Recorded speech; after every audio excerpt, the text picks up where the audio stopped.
Hi, guys. Thank you so much for tuning in today. We have an amazing guest. You know her from Patti Cakes, Unbelievable, Dumplin, BirdBox, so many incredible movies, and so many more that we're going to talk about today. Please welcome our amazing guest, Danielle Macdonald. Danielle, pop on. Hi. Hi. I'm so happy to have you today on this. What day is it? Do we know? I think it's It's Wednesday. Wednesday. It's Wednesday. I love that we Wednesday. have to look at our phones to be able to tell what day it is now. Oh, I know. It's just so crazy. How have you been? I've been good. I've been Yeah. good. Yeah, quarantining in LA with my roommates. My family is all back home in Australia, but it it was a little difficult to think about getting on an international flight and possibly, them passing on to them. So I'm just Zooming and FaceTiming with friends and family every day. Yeah, it's so important. It's just so important. So I just want to kind of get into the world of acting for actors that are going to be listening because I'm not sure what we discussed on the last podcast, but you went from being in classes, just doing the normal auditions, getting your guest star roles, and then all of a sudden, I think life changed for you when you got that call to do a Sundance read, I believe, for Patty Cakes, and then bam, it skyrocketed. So can you retell that story? Yeah, I mean, I spoke to you guys about it in class before I went and did the labs. I was in class and I was like, I got invited to do this thing, and all these amazing directors are going to be there, but I have no idea what it is. I actually remember that conversation really clearly, and everyone's like, "What? I've never heard of this." It was very cool. The Sundance labs were still a mystery to me then, and I went and did them, and it was so much fun. It was like one of the best months of my life, So honestly. what So is it? Because some people don't know what a Sundance Lab is, and I do remember in the Monday night class, you're like, I think I'm going to go do this thing. I don't know what it yeah, is. I'm a little nervous, but it sounds yeah, fun. What is yeah, exactly. I mean, it it's called, so there are many labs that the Sundance Institute puts on, and the one that I went to was the Sundance Directors Lab. it? Mhm. So they have a screenwriters lab, and they select 12 screenwriters from thousands of applicants, and they get to come and do these labs. And I believe one of their mentors was like Quentin Tarantino, and Mhm. they help them with their script. And then 8 of those 12 screenwriters, if they also happen to be directors and want to direct their movies, come and do the directors lab, and that is 4 weeks. They invite 3 actors to come play roles. They have an entire crew set up for you, and you film 5 scenes from the movie that you're worried about or unsure of, and then they have all these other advisors come out and advise you, and you spend one day filming, they spend one day editing, and then we get to watch them as well on a third. How did you even get that in the first place? Is it a full I normal have no process? idea. Yeah, Apparently it is. yeah. I had never heard of it. But I ended up being found because at the time it was just my director, Jeremy Jasper, and he had 3 producers on board with him, and that was it. That was like from the same company. That was the whole thing, So crazy. which is crazy. And one of them, he wasn't even a producer yet. He was like 22 at the time. He had seen a film I did at Sundance called The East, where it was my first ever Yeah. feature film. Yeah, and I had I didn't have a huge role in it, but he put my photo in front of Jeremy, and Jeremy was like, "That's what I picture."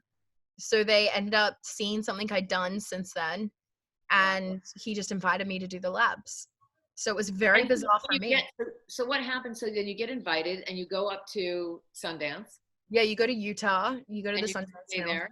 For how and you long do stay there. I was there.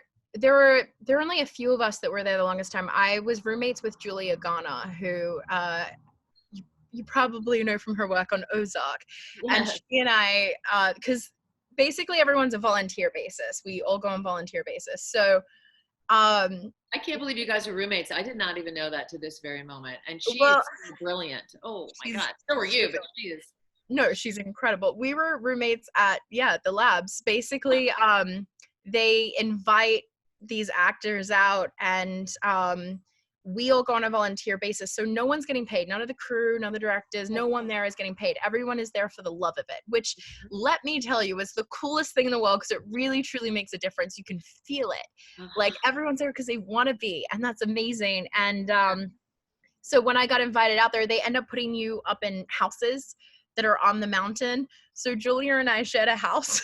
And did you ever know her before this moment? They just No, we met, and then we're inseparable the whole time we were there. I'm pretty sure anyone that was at the labs was like, Julia and Danny, just us.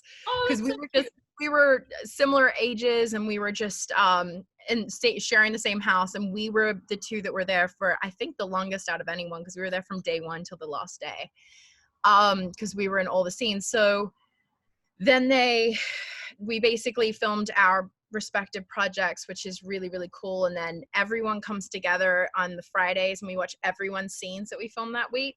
Amazing. So it's so fun. It was so fun. And where do they screen them? Just in a screening room? They have a movie theater, like a movie theater room. And then every night you do table reads of each of the 8 projects, or it alternates with all the advisors that come in, screen one of their movies, and then do a Q&A afterwards. So you don't sleep at all. Let me tell you, everyone shares meals together. You're sitting next to like these incredible directors for lunch. Like everyone moves around. It's so nice. It was one of the most creatively fulfilling things I've ever done.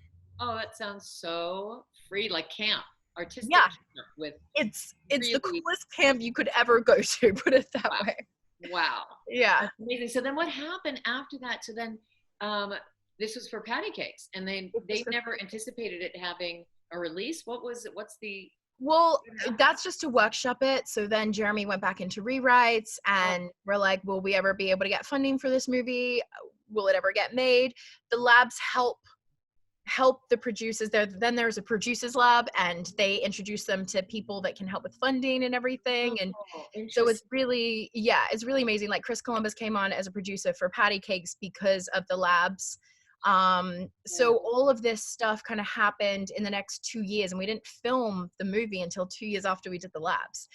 That is so crazy. And I will say this, it was a phenomenal movie. And I think that the time that it was released, something went wrong in that, because a lot of people ended up not seeing it. And truly, it was one of the most creative films. You were phenomenal in it. I really thought you were going to be up for an award that year for it, because no, I'm not kidding. I know it's weird for me to say. It's very sweet.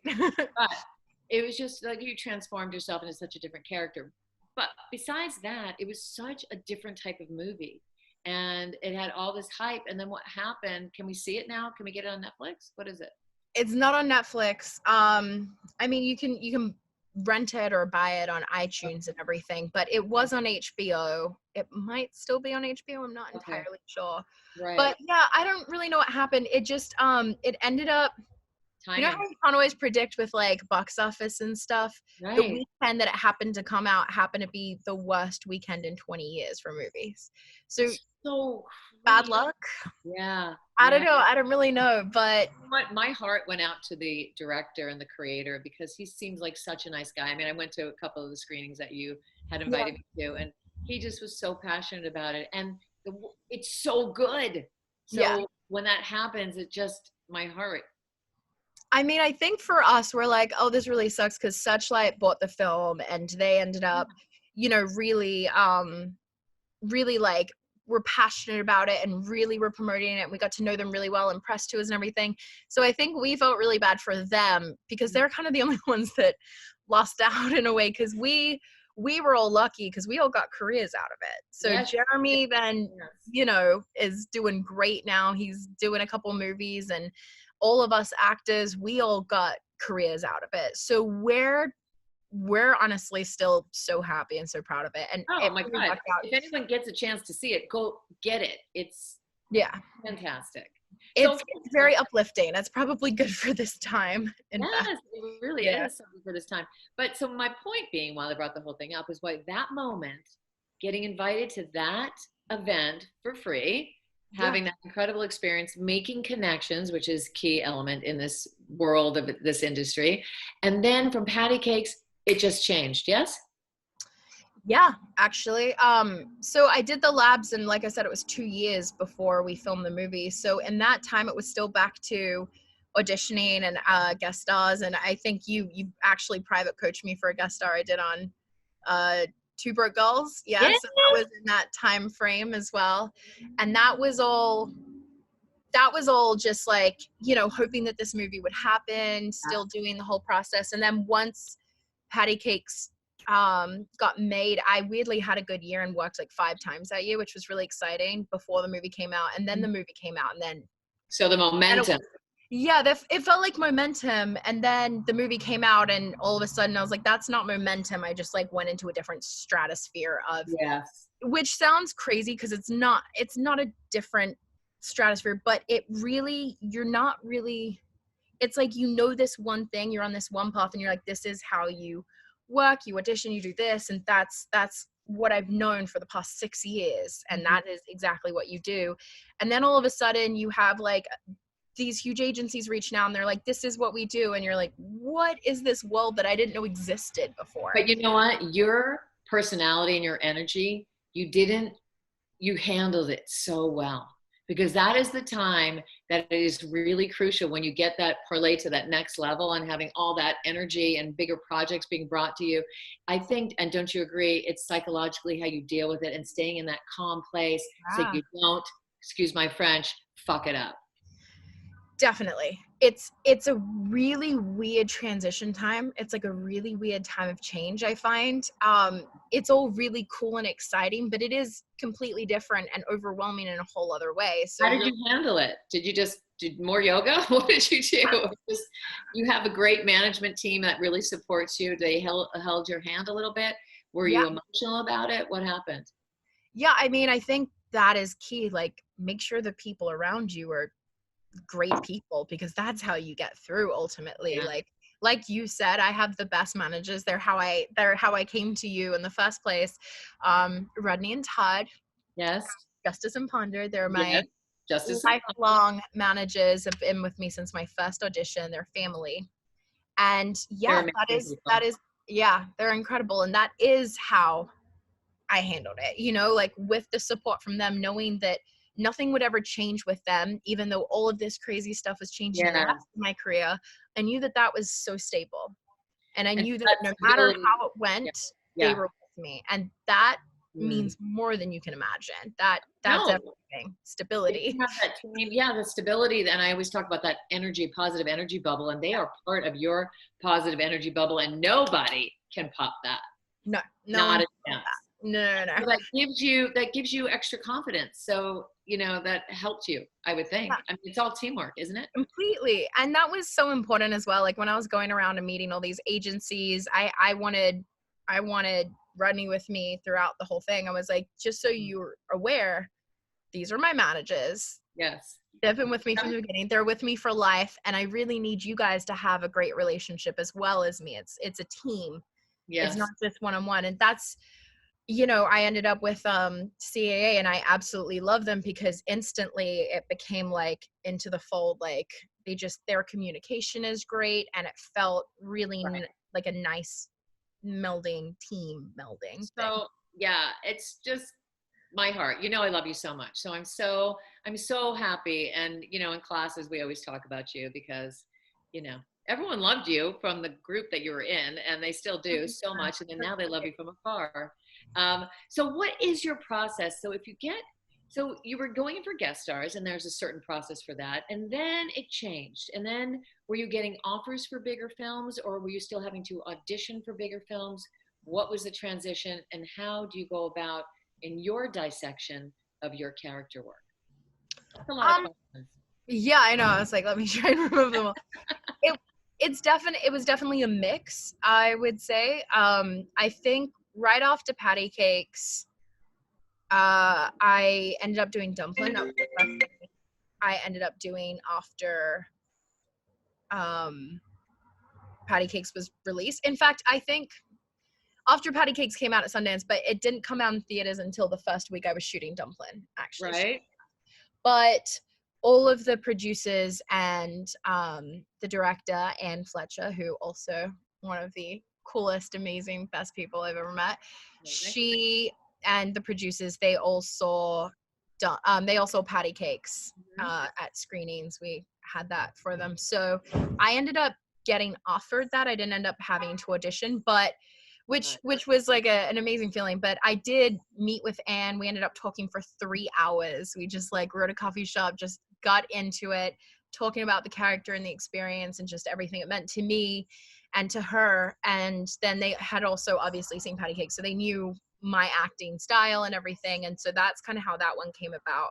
But let me just ask you about it. So when you're reading a script, it's so you're saying this meeting was really about connection and really being your true self. And that's what Yeah. I love so much about you. You don't get nervous. You're just organically you all the time. And I think that has behooved you to all the success that you have, because you don't always play the same character. You play different elements of yourself involved in these imaginary worlds. So for this, you read the script, you had thoughts about it. So you calmly read it and just was open to discussion. Yeah. Yeah, exactly. I mean, I think auditions can seem so scary. I mean, you know, I'm sure everyone watching this is actors, so everyone knows it like you can get super nervous. Sometimes you're like, I'm super calm and I feel this and I'm good. And then you go in the room and you're like, what just happened? Sometimes you're terrified. You go and you're like, that went great. Sometimes you just have no idea. You can't predict it. It's whatever happens on the day, the energy you're feeling. And my biggest thing was always trying to not get down about whatever the result was. Once I did an audition, I let it go. I was like, I did it. I'm letting it go. I And can't. how did you let it go though? You just walked out of the room. It's like, just next. Yeah, it's on my mind. It's driving me crazy, and then I do it, and then I'm like, cool, I can release that. It's done. I have no power now. Like And how do you, yeah. your power is done there. You have no say, so you can't do anything. Let it go. Like you worrying about it doesn't change anything. It doesn't. So, It just stifles. It gives you too much negative headspace. Exactly. So at that point, I let it go. Sometimes I was like, that was bad. Letting it go. Weren't hear anything. That's okay. And then sometimes it comes back around. You're like, oh, wow. And then you get nervous again. And then I try and let it go. The only time I was never able to let it go was when I would get down to like the final 2 or 3 and you're waiting to hear and you're like, tell me. That's really difficult. That's really hard. I tried not to let it drive me crazy, but I can also admit that I couldn't just entirely let it go. You're normal. You're like everybody else. So, in your preparation, you learned it inside and out. Do you carry your script in with you? Not maybe not so much now, but in the past when you had before all this parlayed into so much success, were you carrying your scripts in? I think it's important for actors who are listening, because for me, I always tell everybody to know it inside and out, to carry it as protection, but to really, did you feel like you knew it inside and out, that you didn't need it in the room? For auditions? Yes, for auditions. Depends. Yeah. Depends, honestly, because sometimes I get it the night before, and I knew that stressing about memorizing it would actually make me do worse. Because I'm like, then I'm just going to be thinking about getting the words right. And if I don't get the words exactly right, I'm going to hear it when I say the wrong word, and then I'm going to get in my head, and then I'm not going to do the rest of the scene like I want to. So that for me was one of those things where I tried actually not to get too crazy about memorizing of the words. I was like, let me be so familiar with it and familiar with using the page while I'm doing it that I'm never going to freak out if something comes out wrong. I can just keep going. So just an extension of your body, and you just carry it. Exactly. So that was a big thing for me. Obviously, for callbacks and stuff like that, I always wanted to be completely memorized because you have the time. That I should also point out, that was when you don't have the time. That's when they give it to you the night before, and you're like, don't stress yourself out. Just do the work, because they're going to want to see you do better than memorizing these lines. For when you have time, I always like to memorize it, but I do find that I am a little bit more in my head with that. Yeah. Because when you're on set, it's so different. Like, you go in, you have your words memorized, but if you fuck it up, sorry for my language, if you mess it up, you do it again. You get to do it again. They're like, let's go again. So there's no pressure. So you usually don't mess it up because there isn't that pressure. Well, there's such a big difference between auditioning and then having the role. When you have the role, your whole body is in another form of relaxation, and then you can really delve deep.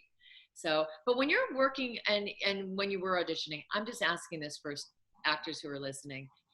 In your process, because I know what I've taught you in the comedy process and some of the drama stuff that you do, but when you're working on all your lines, do you fill in the blanks of every single line? Do you really, is your format to honor just the essence, or are you sculpting it line by line to find all those beats and the beginning, the arc of that scene?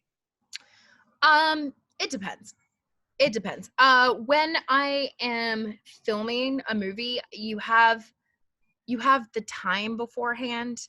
And I kind of feel useless if I'm not doing something with that time. I feel like I'm not doing my homework, so I need to do as much as I can. Right. So for me, I like to do whatever research I have to, first of all.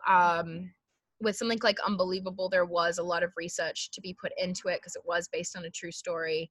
And also just the subject matter, it was something I So really amazing. learned about. So Yeah. that was my focus with that versus anything else. That was number one. But then number two was, I think, especially for that character, she's seemingly fine. Like, you listen to the podcast about the real girl, and it's just like, well, she was fine. She gave me all the details. I'm like, she's not fine. Yes. So what is going on there? So And that, yeah, and that really got me researching into the different kinds of trauma and ways that people process yeah. Basically, so you're filling in the blanks.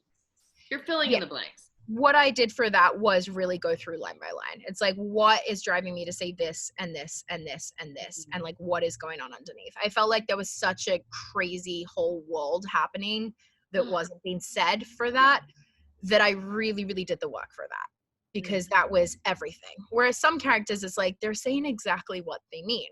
There's like, which is really kind of nice as well. It can be really fun to do that, like playing those just honest out there characters. That's kind of fun as well.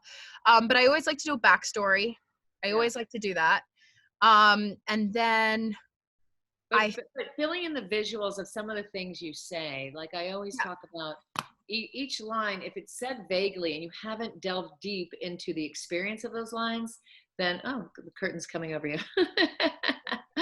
Then how does that resonate as deeply as possible? Do you know what I'm saying? Sorry, one more time. Oh, I was saying about filling in the blanks of every single line, and like you're saying something that's been written, but if you don't take that and personalize it or create it, through your imagination that you've actually done it, it seems vague. Oh, you have to. It's funny because some things that are written is exactly how I would say it. I'm like, I find it so easy to tap into. I'm like, this is how I talk. This is everything. So you still do the work, but it's a lot easier because you already innately know it. And then there are some projects where the lines are just nothing I would ever say, and I'm saying this line of dialogue, and the writer or director or both love it, and I'm like, I would never say this. Who would say this? And I'm going crazy in my head, and I'm like, someone would say it, but it's not me, and I have to figure out how that someone would say it. And it's different than what I thought of the character. So that can also be a real trip. So that's where I find I have to put in a lot of work. And sometimes it's for like a rom-com.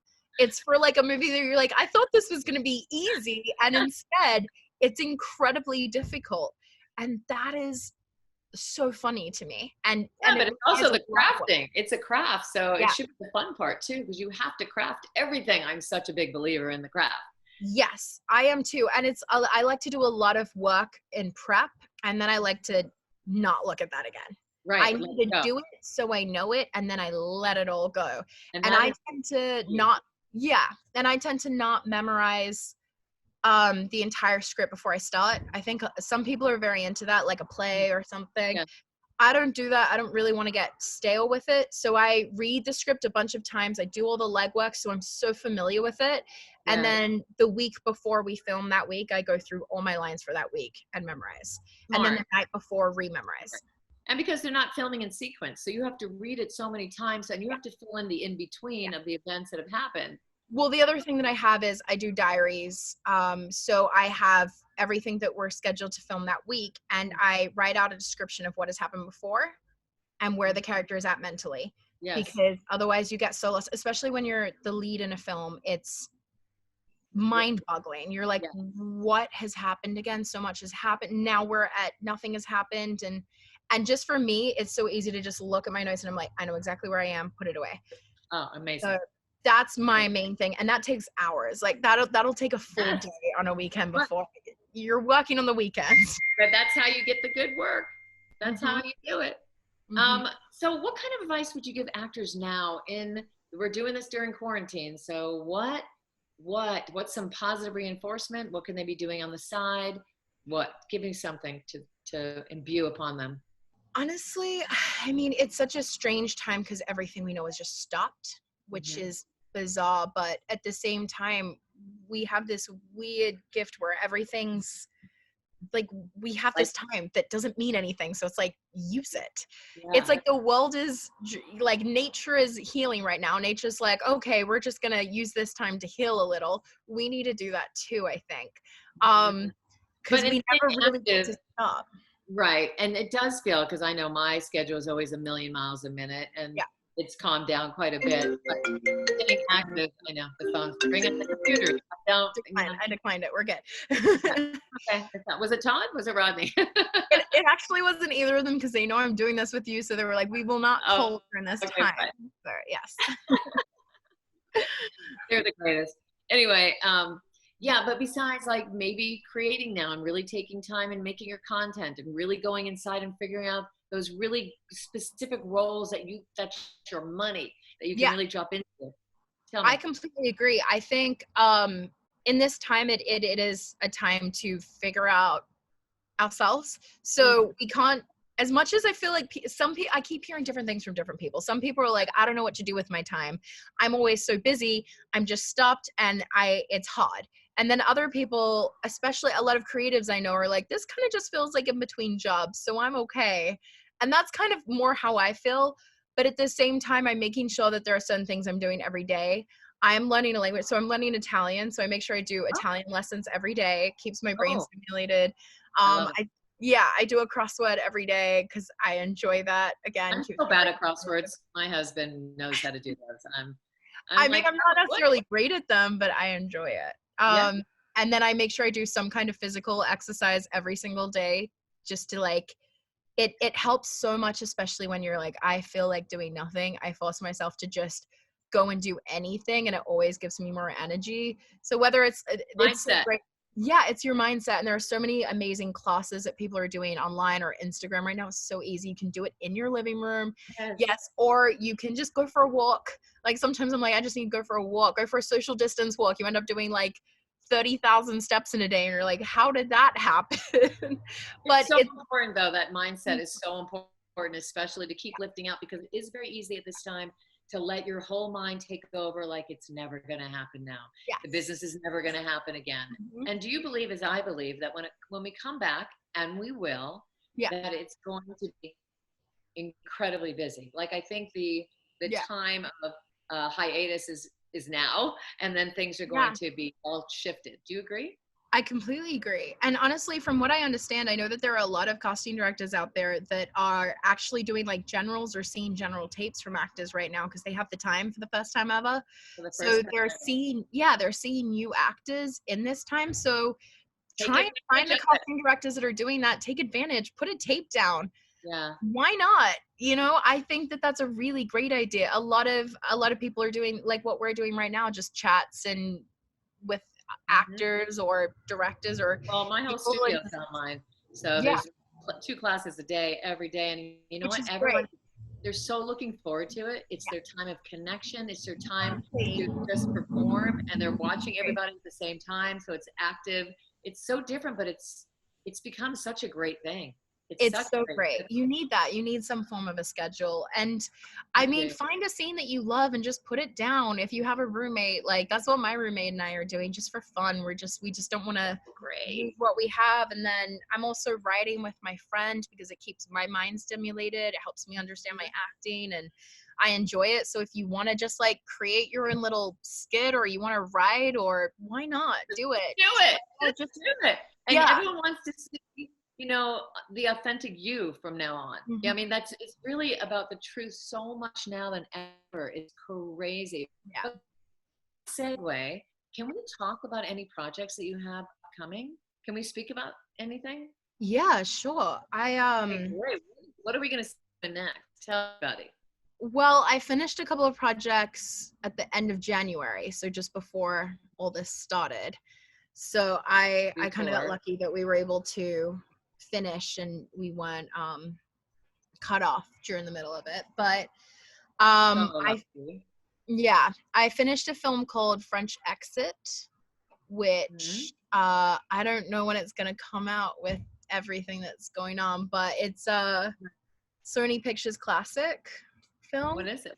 What with?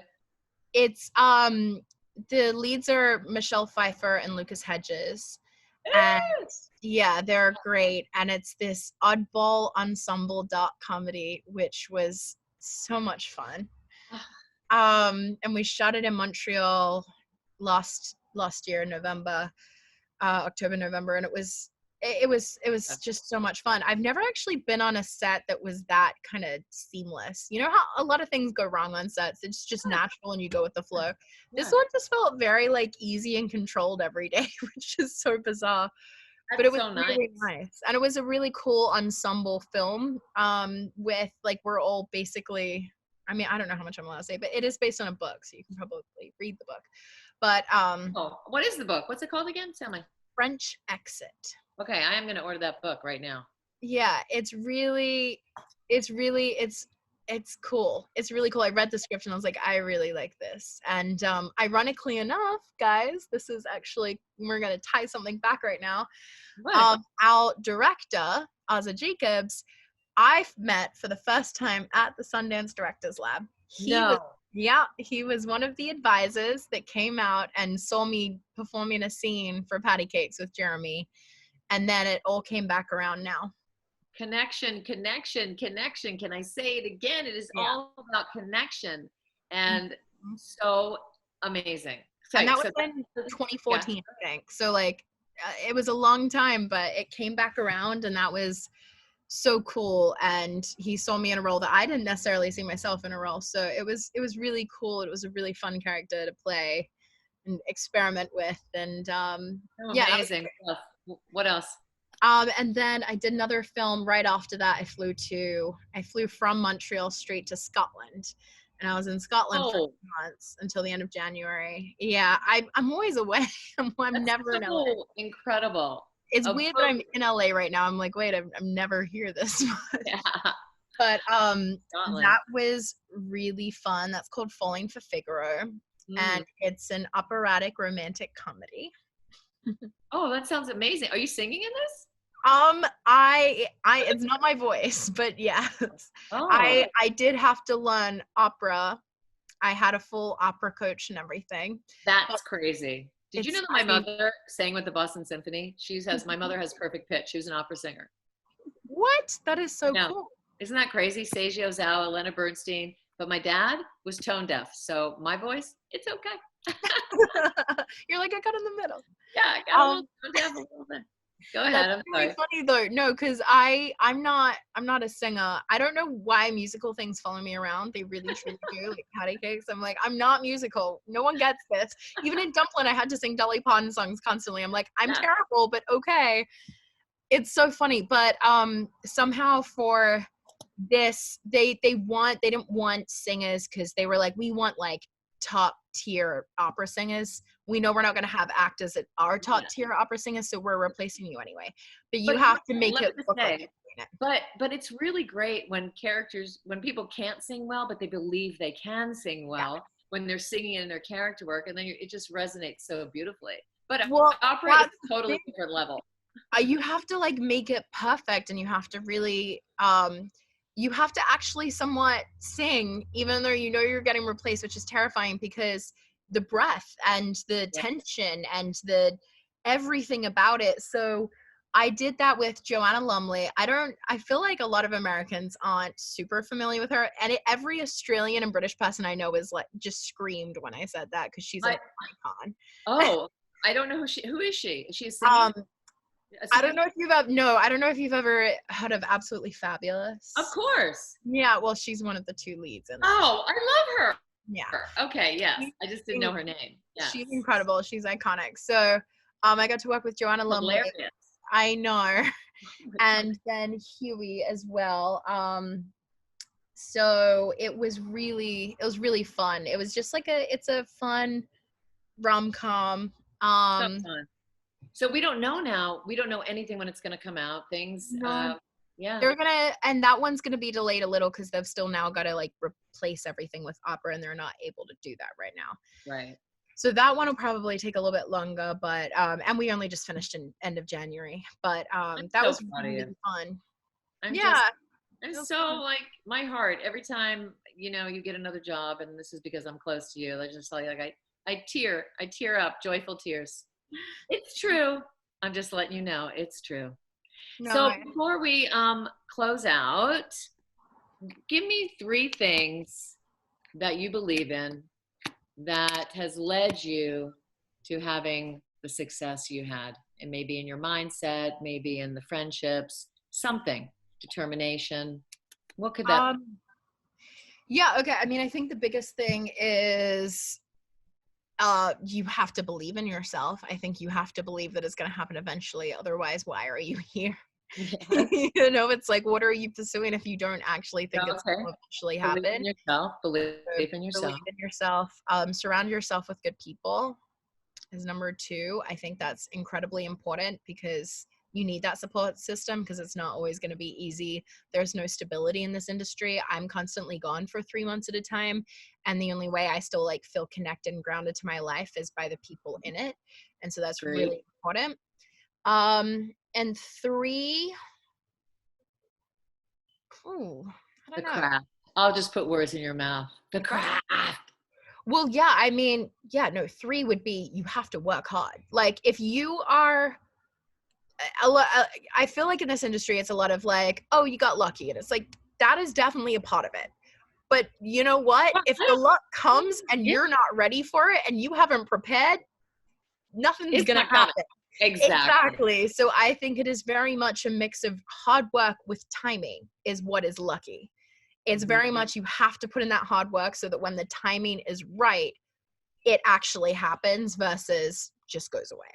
And that is key. Because I think a lot of people are like, no, it's just not the right timing. It's not the right timing. I'm like, yeah, but what you better be ready for when that timing comes. Otherwise, it's not going to happen. I agree. And I'm going to add one other thing in there before we close out to stay and know yourself so well inside and out Yeah. so you can be malleable enough to drop into any role. And Mhm. everybody out there who's listening, stay courteously aggressive, like I always say. Danielle, I love you so much. Me I'm too. wishing you health and safety and that this may end very soon. Thank you so much for coming on. Thank you. It was good chatting with you. Love you Bye. so Shari! Shari!